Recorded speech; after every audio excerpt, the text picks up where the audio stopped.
ஒரு வீட்டில் ரவி மீனான ஒரு கப்பல் இருந்தாங்க. மீனா எப்போவுமே சோஷியல் மீடியாவில் மற்றவங்க லைஃப்பை பார்த்து நம்ம லைஃப் ஏன் இப்படி இல்லை அப்படின்னு வருத்தப்படுற ஒரு கேரக்டர். ஒரு நாள் மீனா அவங்க ஃப்ரெண்டோட சோஷியல் மீடியா பேஜை பார்க்குறாங்க. அதில் அவங்க ஃப்ரெண்டு அவங்க ஹஸ்பண்டோட பெரிய 5 ஸ்டார் ஹோட்டலில் நிறைய விதவிதமான உணவுகளுக்கு இடையே ஒரு காஸ்ட்லியான ட்ரெஸ் போட்டு இருக்கிற மாதிரி ஃபோட்டோ போஸ்ட் போட்டிருக்கிறாங்க. கேப்ஷனில் பர்ஃபெக்ட் லைஃப் பர்ஃபெக்ட் ஹஸ்பண்ட்னு இருந்துச்சு. அதை பார்த்த மீனா வருத்தப்பட்டு ரவி கிட்ட சண்டை போட்டாங்க.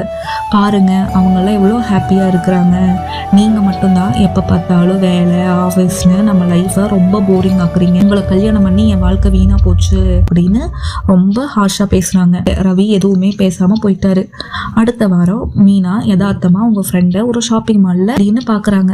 அவங்ககிட்ட பேசிட்டு இருக்கும் போதே அவங்க ஃப்ரெண்டு கிட்ட மீனா கேட்குறாங்க, ஃபோட்டோலாம் பார்த்தேன், உங்கள் லைஃப் ஹாப்பியாக போயிட்டு இருக்கு போல அப்படின்னு கேட்குறாங்க. அதுக்கு அந்த ஃப்ரெண்டு லைட்டாக கண்ணில் இருந்து கண்ணீர் வந்து சொல்கிறாங்க, மீனா அந்த ஃபோட்டோவுக்கு முன்னாடி நாங்கள் ஒரு பெரிய சண்டை போட்டோம், ரெஸ்டாரண்ட்டில் கூட நாங்கள் பேசிக்கல, ஜஸ்ட் அந்த ஃபோட்டோக்காக தான் அப்படி உட்காந்தோம். அந்த ஃபோட்டோ எடுத்த 5வது நிமிஷத்தில் அவர் கோவமாக எழுந்து போயிட்டாரு. நான் அந்த ஃபுட்டை கூட சாப்பிடாம அழுதுட்டு தான் வீட்டுக்கு வந்தேன்.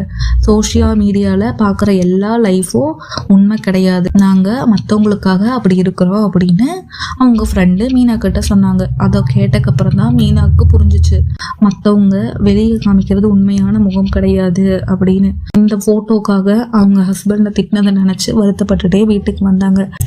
ரவி அப்போதான் கிச்சனில் மீனாக்காக ஒரு பிரெட் டோஸ்ட் பண்ணி வச்சுருந்தாரு. அது கொஞ்சம் கருகி போயிருந்துச்சு.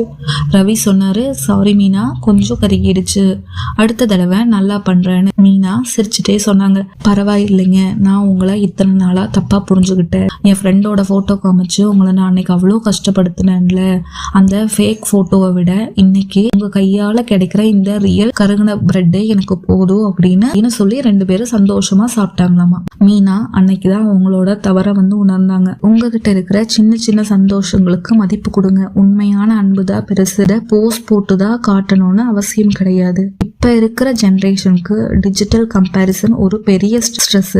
சோஷியல் மீடியாவில் நம்ம பார்க்குற அழகான இமேஜஸ் எல்லாமே எடிட்டட் வெர்ஷன் தான். ஒரு ஃபோட்டோவுக்கு பின்னாடி பல கவலையும் சந்தோஷங்களும் இருக்கலாம். அதனால மற்றவங்களோட ரியல் லைஃப்பை பார்த்து உங்களோட ரியல் லைஃப்பை குறை சொல்லாதீங்க. அது இல்லையே இது இல்லையேன்னு ஏங்கிறத விட உங்ககிட்ட இருக்கிற சின்ன சின்ன விஷயங்கள்ல சந்தோஷத்தை தேடுங்க. அதுதான் நிம்மதியான வாழ்க்கையை தரும். மற்றவங்கள பார்த்து நம்ம லைஃப்பை கம்பேர் பண்ணோம் அப்படின்னா நம்ம கிட்ட இருக்கிற நல்ல விஷயங்கள் கூட நம்ம கண்ணுக்கு தெரியாம போயிடும். மற்றவங்க வாழ்க்கை பர்ஃபெக்டா இருக்குன்னு நினைக்காதீங்க. உங்க வாழ்க்கை ரியலா இருக்குன்னு சந்தோஷப்படுங்க.